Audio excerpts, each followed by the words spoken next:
I say, what are the causes you would say of people's low back pain when they come to see you? Is like tight hamstrings? Is Right. it, like what do you see as the Yeah. biggest issues coming in when people come in to see you? I mean, we treat a lot of SI joint dysfunction. Well, lots of SI joint dysfunction, and probably depending on the way their spine's naturally shaped. I mean, we're dealing with a lot of sitting injuries. I think sitting is, this as well. I mean, sitting is 100. We're sitting right now, but yeah, tight hip flexors, tight hamstrings. Yeah, it definitely will start to create some lower cross syndrome muscle patterns that start to create pelvic tilts the way we don't want. Pelvic rotations. I think pelvic counter nutations or sacral torsions that create that kind of a pelvic lateral instability. And then thinking probably the weakest muscle would probably be your glute medius. Uh, What's up, everybody? Welcome to the Pure Pain Show, your source for health, fitness, and mindset information. Today, I got a great guest who I've known for a number of years. He's got quite the background. He's certified in athletic therapy since 2004 and sat on the board of directors for Athletic Therapists of British Columbia for 5 years, including a term as president. He's worked clinically since 2004 and was an athletic therapist for the Canadian national taekwondo team for the 2006 Commonwealth Championships, Canadian senior women's basketball, Canadian U18 women's soccer, and British Columbia provincial soccer program. He also has additional education in muscle energy technique of lumbopelvis and cervical thoracic, active release technique, upper extremity, cranial sacral technique, level 1, and soft tissue release. I would say he knows a thing or two about injury prevention and treating injuries. Today I have the owner of Evolution Sport Therapy, Jon Sun. Welcome, Jonathan. Hey, thanks for having me, Isaac. Awesome, buddy. Awesome. So, I mean, you got quite the background, extensive knowledge, education experience. How and when did you get started in athletic therapy? What brought you into that profession? It all started probably in like a lot of other ATs, probably my injury prevention class in our kinesiology program in our first year of kinesiology injury prevention. Wanted to do some volunteer hours, so I worked with some of the therapists that work at the university. Found out more about the program. So at that time, I went to University of Alberta. It was a small program. They took about 10 people per year. It's a 2-year in degree program, so you apply for it after your second year or something like that, and then you stay in the program for another 2 years. Then you graduate with a certificate and a degree out of the program. So that's kind of how I first got into it. Nice.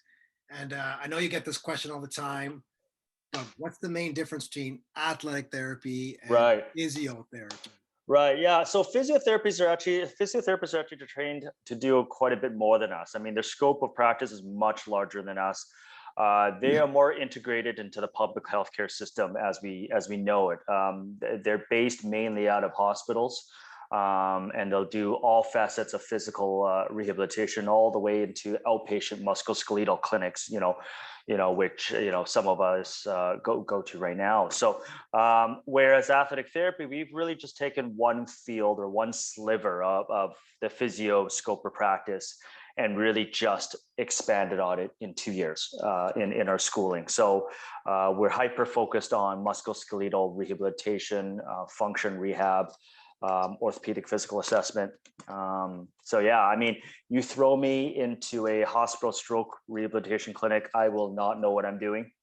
Right? You give me some low back pain or some sprained ankles or some ACL rehab, MCL stuff, shoulder stuff. I mean, I'm aces with that one. But you throw me into any other setting, So what we do is very, very narrow, and it's very hyper focused into orthopedic and musculoskeletal injuries. Okay, that makes a lot more sense. Right. What drew you into athletic therapy? Just working with athletes? Like, what was the appeal? Right. I think when I was in my last few years of university, I loved working with that athletic population. And the thing is, it was actually one of my favorite athletes to work with were track athletes. They would be the nitpickiest with their body. They're perfectionists. It's like probably 9 out of 10 people, 10 out of 10 people would assess them and say, "Hey, you got nothing wrong." And then that runner is going to tell you, is like, you know what? When I get to my 22nd kilometer, I got this niggle in my knee, and it starts to, and it festers, and it, by the time I'm done, it's really hindering my performance. So that's really what intrigued me of how functionally we can seem perfect in one perspective, but yet very dysfunctional in a second. So really, it's just, are we asking the proper questions in our assessments? Are we looking deep enough? You could always scratch the surface, right? You could also, I mean, in musculoskeletal rehab and assessment, I mean, there's lazy diagnoses, and then there's very hyper in-depth diagnosis. It's just asking the right questions and getting the type of depth that we need to solve the issues. At the same time, I had volunteered and did a lot of stroke rehabilitation as well at the university, and wasn't right. I enjoyed it. It was really rewarding. But like you said, I'm working with the athletes and the athletic population was really what drove me to athletic therapy. I mean, if you see my practice right now, I think 85% of people are not active. So, I mean, the goal of it is that I think I've pretty much bridged the gap and brought athletic therapy and our treatment methods to general population daily injuries. So we're taking really a treatment method that we would use with athletes, national team athletes, professional athletes, and we're really adapting it to general population. Well, that's kind of the irony. I mean, I can speak to the track and field comment you made. I ran track in high school. There you go. And we're all very body aware. I was a sprinter, though not a distance runner. Yeah. But you got to be tip top, 100%. If you're even at 99%, and you can feel it. It's in your head. Yeah. It is in your head. You got a niggle. You know it. You don't push it right up. You don't extend your stride as long. Yeah. You don't toe off properly. It's very fickle. Yeah. it's very, very fickle. I loved working with track athletes for that, in that sense, and just learning a lot of the events and the mechanics of the events, and then just learning different techniques for it as well. So very biomechanics heavy. So yeah, that was my very first intro and first passion with athletic therapy and working with athletes there. No, that's cool. And I can also relate to the appeal to working with the athletic population. Me too. I got a degree in kinesiology. There you go. Yeah. To do strength and conditioning and just train athletes. But turns out, open my own place, and general population is, the bread and butter of your business, and you just take those same principles, athletic training principles, but apply it to the general public. Absolutely. So same kind of thing. I totally understand you there. Well, I mean, when it gets to strength conditioning, I think the term strength conditioning seems quite daunting almost. Really, it's just, I think general population, I mean, they see people lifting heavy weights or the technicality of lifting a proper weight. They shy away from it. And I think our job is to bring it to a general population and make it, I guess, an ease of entry into it. No, I agree. I would agree with that. It's almost like I don't know if you know much about Formula One racing, but Formula One, they're basically all their cars. They want them to be eventually mainstream cars. They use a lot of technology that can be applied to mainstream, even though it's high performance. So absolutely. Same idea. Yeah. No, it's pretty cool. So today I want to talk a little bit about kind of the lower back. Sure. I mean, I know you could talk about the whole body, but I figure we talk about an area that kind of is a nuisance for a lot of people. Mm-hmm. Specifically, I guess, in the gym or athletes, when they have a lower back, a tweak in the lower back, maybe they're lifting wrong or they just lifting too heavy. How do you know if it's muscle or if it's joint or if it's nerve? Like where do you even begin? Well, I mean, you go through, just typical medical terms. I mean, we're going to go through your differential diagnosis. So your differential diagnosis, essentially, you start to rule things out from serious all the way to, not so serious. So you want to start ruling out certain things, and you eventually start to narrow down what the issue is. So, through your process of differential diagnosis, you're going to start to rule out central stuff first. So you're going to start doing your slump test, your straight leg raise test, start to narrow down to see, is this pain nervous? Is this pain central?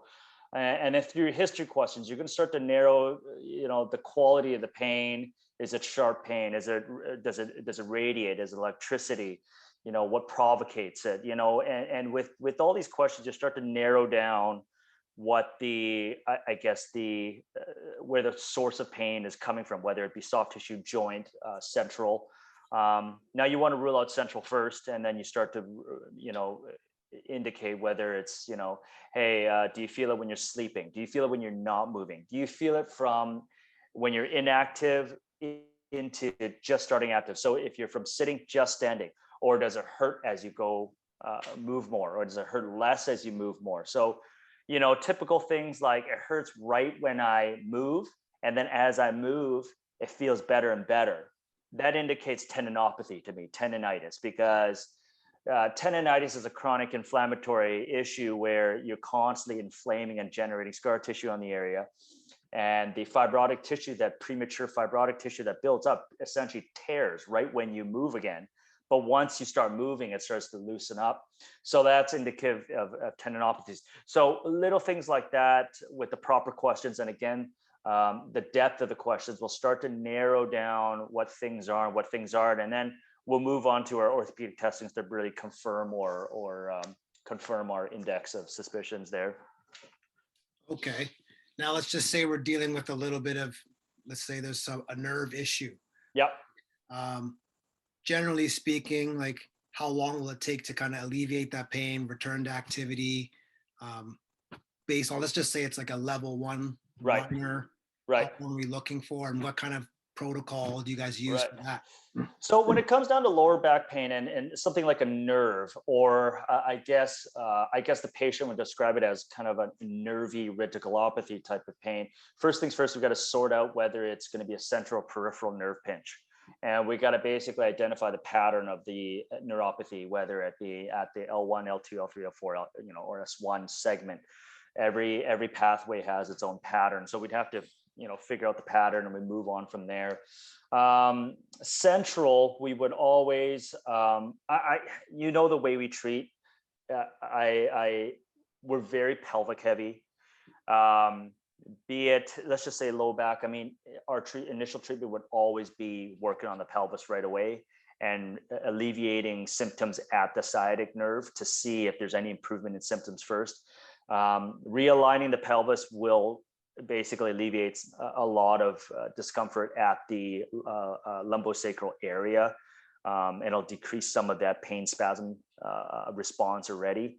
So in doing that, we're able to kind of maybe isolate whether it's coming from central or peripheral. Peripheral meaning, say, a sciatic nerve pinch, or a nerve pinch, say, somewhere in your peroneals, in your lower leg there, right?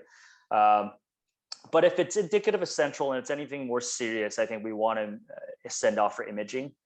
And that's always a thing. I think the first thing in dealing with any sort of nervous stuff or radiculopathy stuff, we need to know how we're going to involve the family doctor, and how we're going to use all the tools in our toolbox, which is, the doctor can basically give us proper medication or imaging to settle this down, depending on the severity of the case. But yeah, like you said, if it's mild, grade 1, let's just say grade 1, or very, mild radiculopathy, we would basically realign the pelvis, open up and increase movement at, L1, L2, L3, L4, L5, S1, realign the pelvis, strengthen upper core, and initiate strength at our glute medius, increase functional mobility, making sure all our systems are firing. And in that case, I mean, usually we got people lifting again back to what they're doing, usually in like 2 to 3 sessions. But I guess every case is different. We always like different trial diagnosis. We want to assume it's more serious than it is. And at every test we go and everything we do, we'll start to kind of lower the severity, So we'll move from there. But we want to make sure we don't leave any stone unturned, for sure, when we start to assess and we start to do our treatments there. Oh, absolutely. Now, would you say that nerve damage is the worst of any type of tissue damage in this case, versus, like, say, a muscle strain or a ligament sprain? I don't know if there's worse. I mean, nerves, yeah, because I mean, it's when you start getting spinal stenosis and degenerative disc disease, which is irreversible, you're really just left with the patient. You're really just left with what the patient's got healthy to work with. So let's just say they have a L3, L4 collapsed disc. They got weakness in the quads. What you're left with is really a degenerative L3, L4, but you got a healthy L1, L2, and an L5, S1, and a pelvis. So what you got to do is you got to treat above and below the segment. You got to make sure thoracolumbar above, lumbopelvis below, strong, aligned, all your stability chains are on, and teaching the patient how to work with the injury. Are we going to go back to the way we're lifting it when we're 20? No. I think the idea is having a realistic view of what do we have in hand, what do we have to work with, what's the most that we can get out of this. And we're always pushing for the most out of it, but we always have to have a realistic view. And it's like, this is degenerative. We may not get back to what we're used to. We're going to try, but with the premise of sports medicine is all about tissue adaptation or the stress adaptation cycle. With a certain amount of stress, you're going to create just enough amount of healing or speed up the amount of healing because the body will adapt to stress or training adaptations in strength conditioning. But it's a fine line. You want to ride as close to the line as possible to get the best and the fastest recovery, but you've crossed that line, you're damaging your body again. So, a certain level of therapist intuition and good communication with the patient and education with the patient of, hey, you know what, every day when we're working out here, let's diarize, have a diary of what we're feeling, signs and symptoms of how we're feeling, what we're lifting, where we can kind of work off a baseline. Okay. Now, what do you find is the most common weaknesses or what are the causes you would say of people's low back pain when they come to see you? Is it tight hamstrings? Right. Like what do you see as the biggest issues coming in when people come in to see you?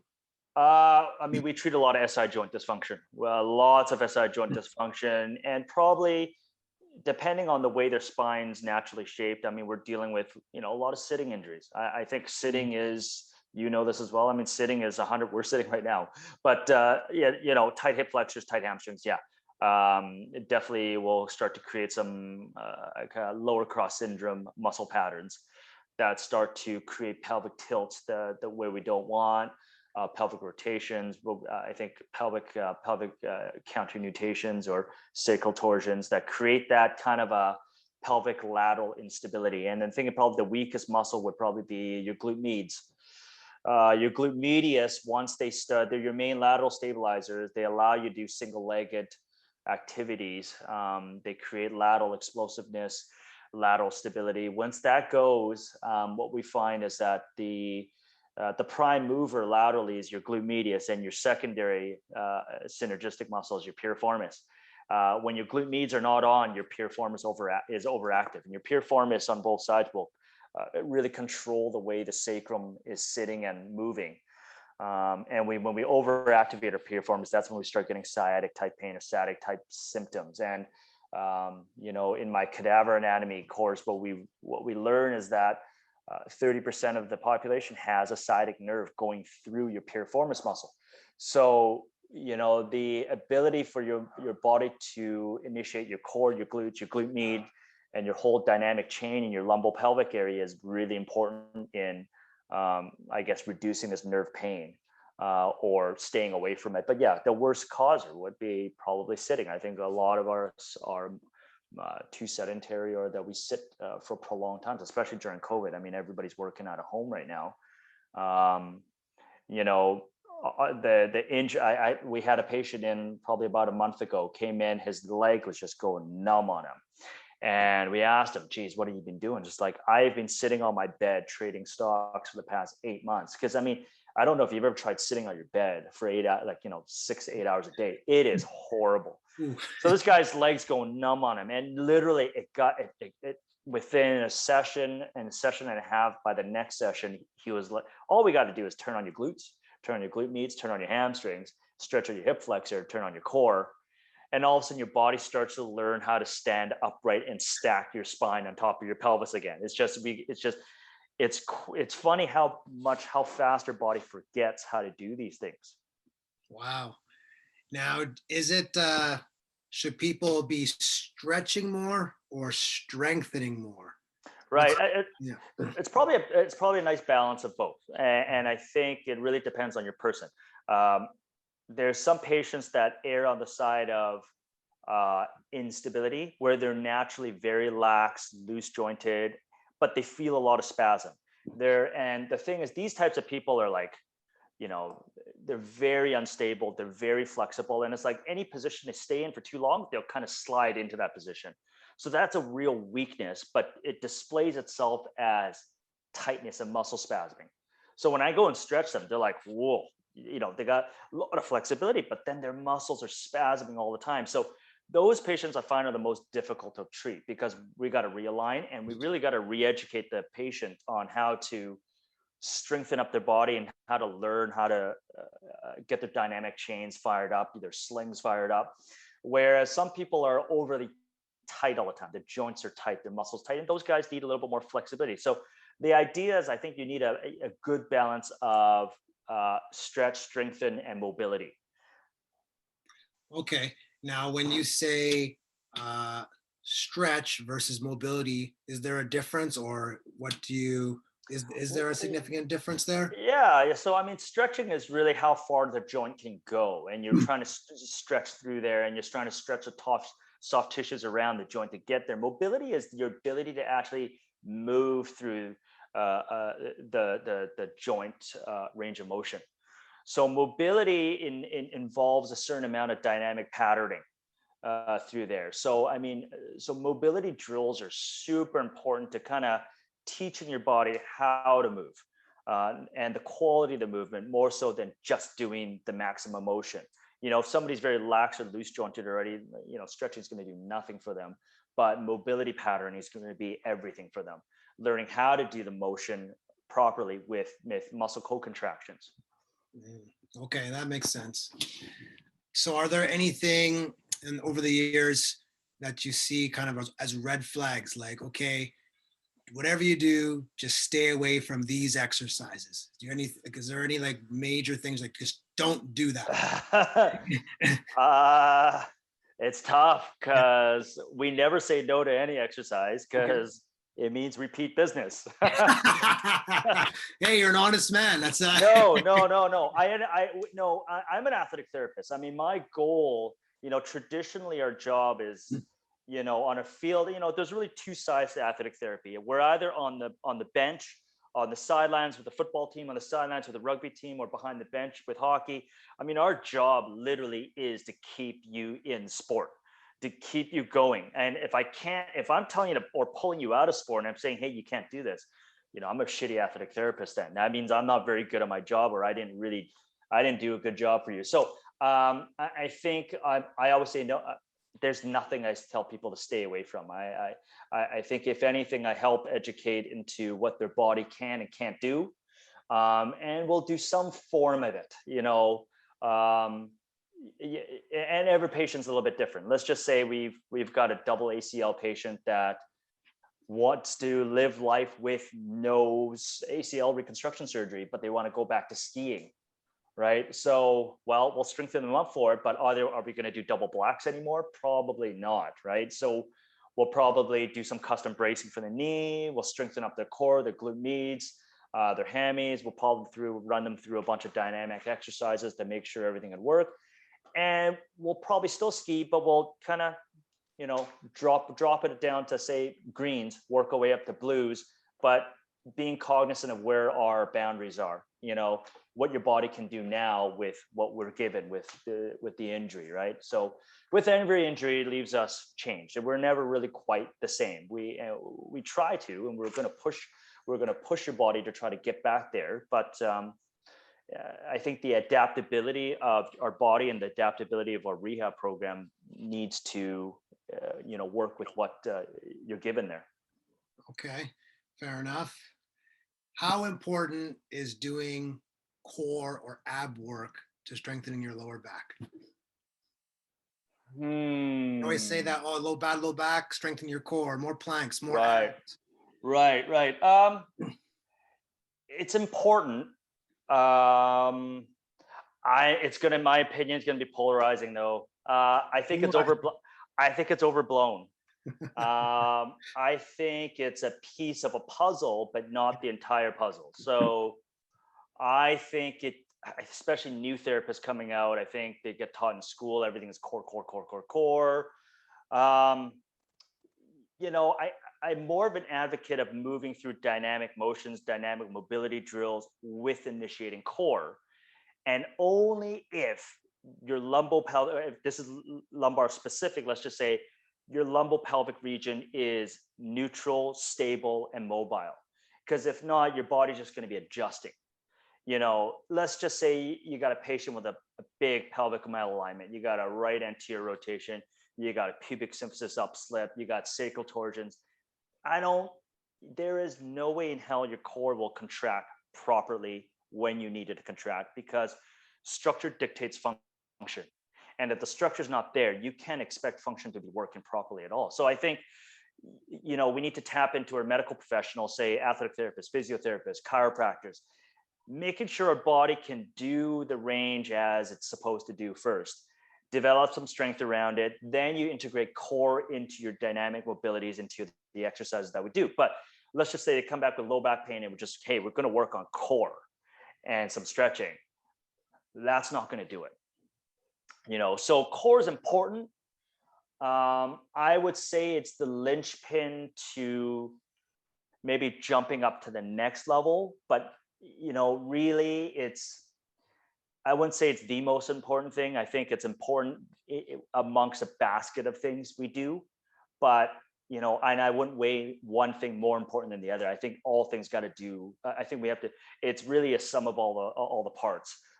In terms of low back pain, core is one of the parts, but definitely not one of the major parts at all. Yeah, I figured. I mean, the body it's a system, right? So everything's got to be working together. I mean, some isolation work makes sense, but it's not the be all end all. Yeah, I agree. And then I don't think you want to compartmentalize the issue to just being a weak core, because what we know functionally, your weak core will, turn into hip dropping, will turn into a Trendelenburg stance, a weak glute med creates a knee valgus force. So you've got a knee caving in, you got an ankle caving in. I mean, the whole dynamic chain falls apart. Is core part of it? It's part of it.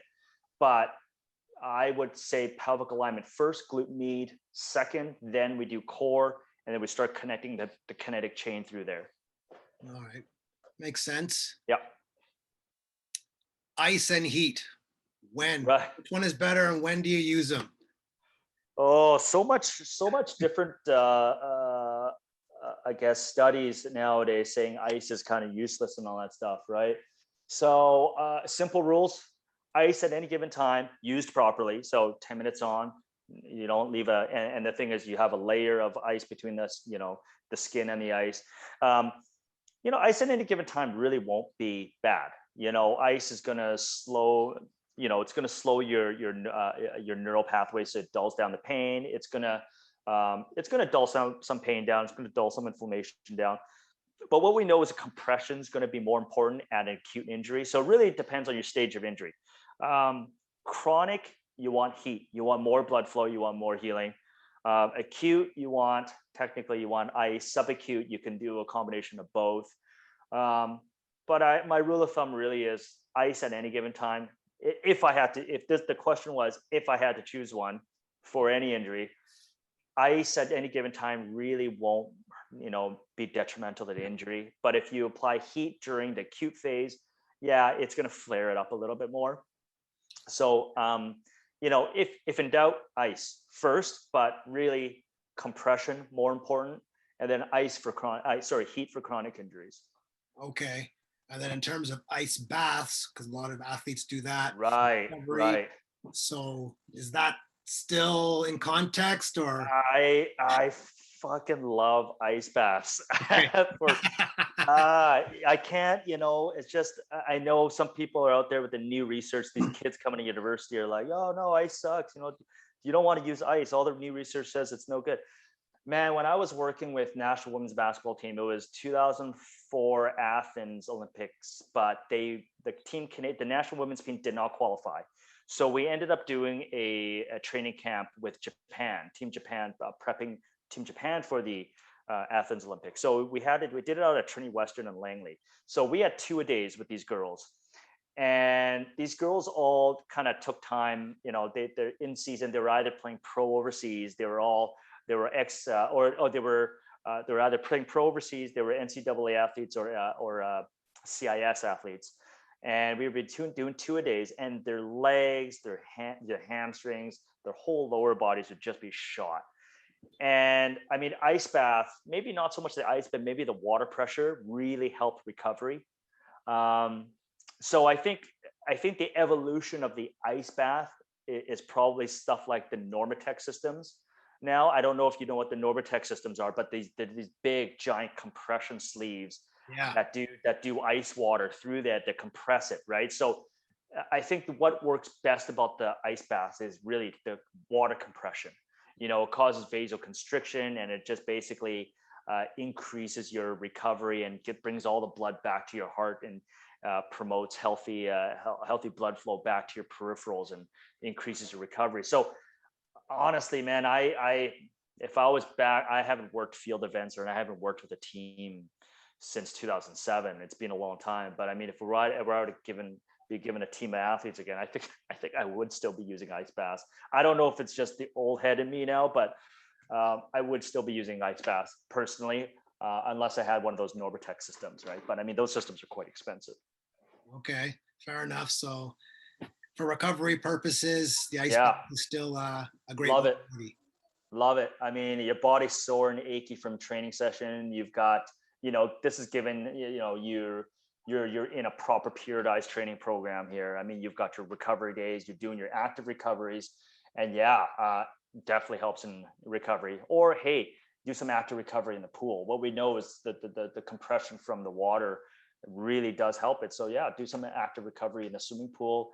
If you're on the road, just go to the hotel lobby, get some ice, toss in the bath, and then sitting there for 10 minutes. I think it's fantastic still. Okay, amazing. Now, you've been doing this a long time. Are there any techniques, modalities that you use when you started that you no longer use? And have you adopted any new techniques? Like, has your philosophy or approach changed since you got into the business? Yeah, I think especially when you start, I think your treatment methods. Let's actually make this methods and modalities, because I mean, you've been into our clinic. We don't, other than the shockwave, we don't use a lot of kind of modalities and stuff like that. Everything is kind of a more hands-on approach with us. So I think coming out of school, I think the two biggest things were probably shoulder injuries and knee injuries. I think coming out of school, rotator cuff injuries, we're taught to do your external rotations, you basically do your isometrics, then your concentrics, and then your eccentric strengthening through there. And you basically took an active exercise approach immediately to shoulder injuries, and as well as knees. I think one of the common diagnosis of knee injuries is Patellofemoral Payne syndrome, which is just kneecap pain when you're training. I think that my biggest evolution of the way I treat is that shoulder injuries, I like to take a manual approach to it first, dealing with either acute rotator cuff tears, chronic rotator cuff tears, or even just frozen shoulder. We like to do a manual approach first. We like to I use active release technique, but I like to strip out every single rotator cuff muscle, get it right back to its original length first. Obviously avoiding, you're going to test when muscle is damaged, and you're going to avoid the damaged muscle first. But what we know about the shoulder is that there's a lot of key guard muscles in there where it may not be damaged, but this muscle is just holding tight, because your shoulder is really built for mobility. And when there's emotions that hurt, your body's reaction is to guard. Don't let it do that motion. But the problem is it creates this very neuromuscular dysfunctional pattern where all of a sudden your scapula raises up, your traps are raised up, you're hyper internally rotated. And what we know with that is that it really increases compression of the rotator cuff tendons under the subacromial arch, and it really makes things worse. So my manual approach is really, I like to release all the guard muscles out, have the shoulder kind of relearn what it can do with the current injury, and then you get the tendons that are damaged some time to heal and settle down. And then from then on, we'll start to, I guess, relearn some of our muscle movement, muscle patterning, but in a pain-free range, because we want to kind of get that fight or flight or pain spasm kind of a reaction out of the shoulder there, and we'll go from there. So I think the evolution of our treatment was textbook wise would be to start with exercise first, and I think our approach now is to start with manual therapy first on the non-damaged areas, away from the injury first, and working that entire upper quadrant. So we want to make sure our cervical thoracic area is mobile, moving well. Every single muscle attaching to that scapula and that GH joint is mobile, loose, back to the original length. And then from then on, it's almost like we want to break it down first, see what we got with the damage injuries, and then we build it up piece by piece. Okay, I want external rotation here first. And then I want external rotation initiated with a scapular retraction. And we start to build building blocks up that way. And then, and that's one thing I felt you really helped me with, because I remember sending one of my patients over to you. I don't remember, Eric Bjorn, back in the day. Yeah. And, we would keep doing manual. I would get him to a point and he would just go back to the way he's doing things, get back to the gym. I'm going to bench right away. And I would normalize his patterns. And then within a week or two, he'd go back to desk sitting and then back to bench pressing right away. And then it would just shred his tendons up. His bicep tendon was just destroyed. And then it really kind of took teamwork with me and you. I would create the motion and you would basically maintain the motion and start to create the stability through the range of motion through there. So, and even today, I saw him recently. He's always thankful that, I sent him over to you. He got just strong shoulders afterwards. Right. So, what I learned was that it's going to take a combined method of, manual therapy and a real kind of a tailored exercise approach to it. Right. And, the same thing with knees. I find patellofemoral Payne syndrome. I think what we're taught in school is that it's a weak vastus medialis muscle, and the lateral muscles are basically controlling the track in the knee, and it's really pulling it laterally, and we're getting kneecap grinding. And moving it beyond that, I think back then when I first got out of school, I think our treatment method was to do mini squats, last 30-degree knee extensions to strengthen up the VMO. And where I work on now is that I actually work away from there. I don't even touch that stuff. The thing is, if you try to just keep hammering weight at VMO, you'll eventually create too much compression at around the kneecap, because you're training the VMO to fight the lateral side now, to basically normalize the tracking, which overall just creates a lot of compression, or what we call patella alta, where the kneecap is just straight up grinding high now, and it's grinding on the superior track of the femur there, and then you end up getting a ton of compression. It gets flared up more. So now I work on a lot of hip mobility, pelvic alignment, ankle mobility first, turning on your glute medius, making sure we're knock-kneed, and then really tying in your glute med with your pes anserine tendons and your ankle mobility for your hinge. Do a proper hinge, then I do a single-legged hinge, then do a single-legged deadlift, and then moving from there to get that hip, knee, ankle all working together kinetically. So, but I mean, straight out of school, we're taught to, hey, let's simplify this patellofemoral pain all the way down to one muscle and just work at VMO, right? So the evolution with the treatment would be look at everything, always treat above and below, and sometimes it's better to just stay away from your acute areas and work on the area above and below to make sure everything's moving well. Wow, pretty cool, man. Is there anything that you don't know or don't know how to do that you really wish you could incorporate into your repertoire? Right. I don't know how to do a lot of stuff. I don't know how to do a lot of stuff. You know what I do well, and it's really, we're like at our clinic, we're really like that restaurant that serves like 4 things on the menu, Yeah, and it's the best damn 4 things you've ever had. yeah, yeah, yeah. But we've got a small ass menu, so I think we could always broaden up our toolbox. But one technique I've been chomping at the bit to learn, and then I've really got to just time my schedule to get the courses in, is visceral manipulation. Okay, what's that? Visceral manipulation is really just using a myofascial release technique to literally shift your organs. So essentially reading your craniosacral rhythm of your organs and reading dysfunction and normalizing dysfunction of how your organs move fascially within within your body there, and basically how it's relative to your overall wellness and your overall pain. So I feel like for myself, that's a big missing a big missing gap in what I do. So I mean, as of right now, we'll send off to an osteopath to do these types of treatment. It is an osteopathic treatment, but yeah, it's a course that's available to me that I just have been putting off for all these years that I've been meaning to take. So, but that would be the one. Now, that's like in my mind, I'm like, is there a demand for that? I could do a lot of, like, how would I know I even need such a treatment like that?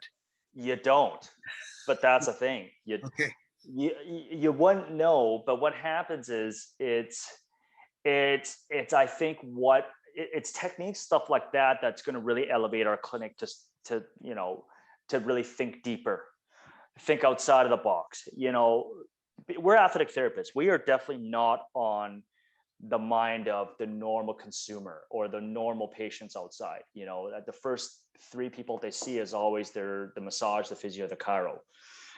As an athletic therapist, I mean, I think we're still one of the only athletic therapy centric clinics in British Columbia, actually, that usually when people get to us, they've seen massage, chiro, physio. I mean, for us to find success, we have to think outside of the box. We have to assume and know what's already being done and try different approaches. So, again, with stress comes adaptation, and with any sort of business, we have to adapt. And that's part of our adaptation, to think outside of the box, is to include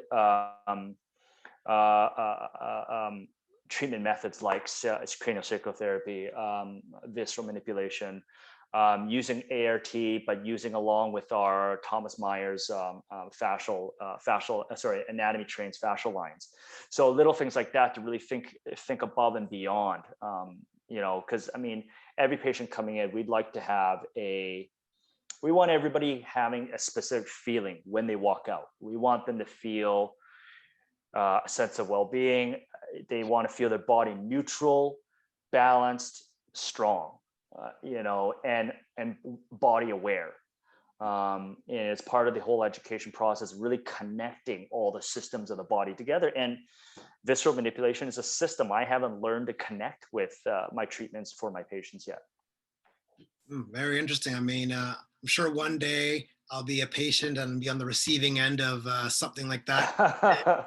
Yeah. Yes. Well, we'll see we'll see once COVID comes up and finishes, and then we can I can start learning some of this new stuff. Oh, cool. Yeah. Any injuries that are just like, I just can't stand this. Like, it's just so difficult, so annoying. Anything that you just can't stand treating? That I can't stand treating. You know what? I love treating everything. I don't really, and that's not cliche, or it's not giving me the runaround or anything. But I love treating everything. I think I imagine every case to be like a puzzle, and I've got to solve it.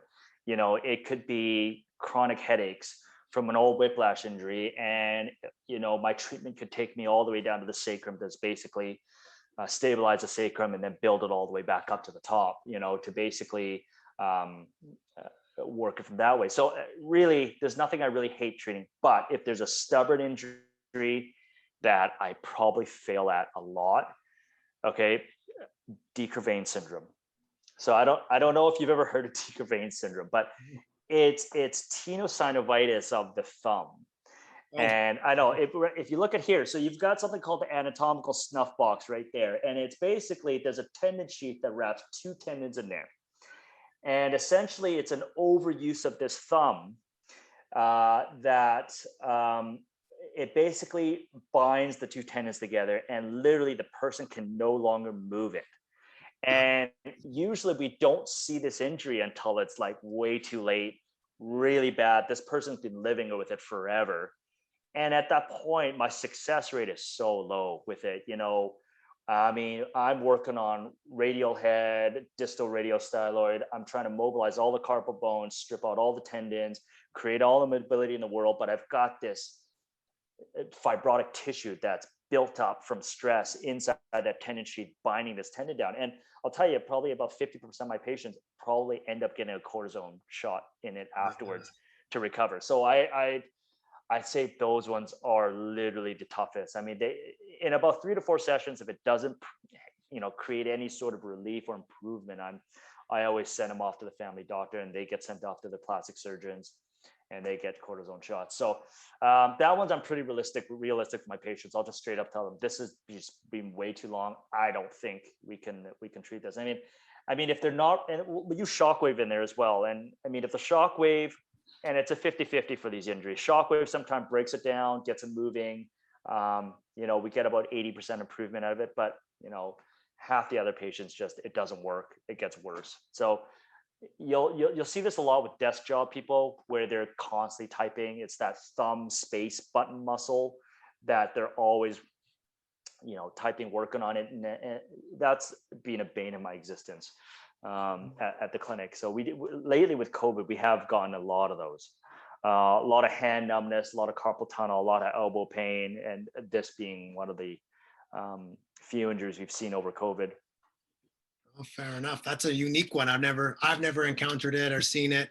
It's weird. It's a weird one. It's a weird, obscure one, but every time we see it, it's just like, oh, I hate this. So who wants this? Oh man, you do not want this. You won't even be able to carry your kids. Ooh. The pain is so sharp and Ooh. it's so painful that it's like you can't carry a cup, you can't open a door, you can't carry a plate. It's that bad. Wow. So yeah, it's terrible. Holy smokes. So in general, then, what general recommendations would you have for the average person who's somewhat active, and they just want to prevent, lower back injuries? What would you say are some general guidelines just to kind of stay strong and stay healthy? Right. I think listen to your body. Be body aware. Listen to your body. If you do new exercises and your pain or your discomfort is beyond the timelines of delayed onset muscle soreness, and you've tried it a couple of times, consistent, your body takes just way too long to recover from this, maybe it's not right for you. Maybe we dull down the intensity or the volume or the frequency, that you can still do it, but that you have to find your boundary. You have to find that line that's going to fit you. Again, with sports medicine or strength conditioning or that stress adaptation curve, you work yourself right up to the line, your body adapts, you get stronger. You cross the line, you're hurting yourself. So the main thing is be body aware. Fair enough. Now, where can everyone find you, Jonathan, if they want to? I know your book's solid, but where can everyone get some treatment from you or your disciples? Yeah, well, we got a clinic in Richmond on the corner of number 2 Road, Westminster Highway. We've got a couple of chiropractors, we got a physio, and we've got 7 athletic therapists that I trained.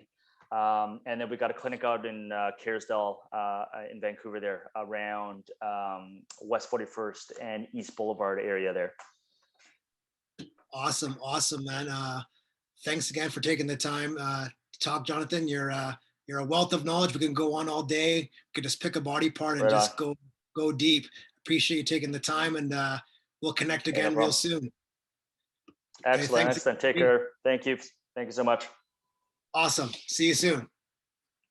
Get later.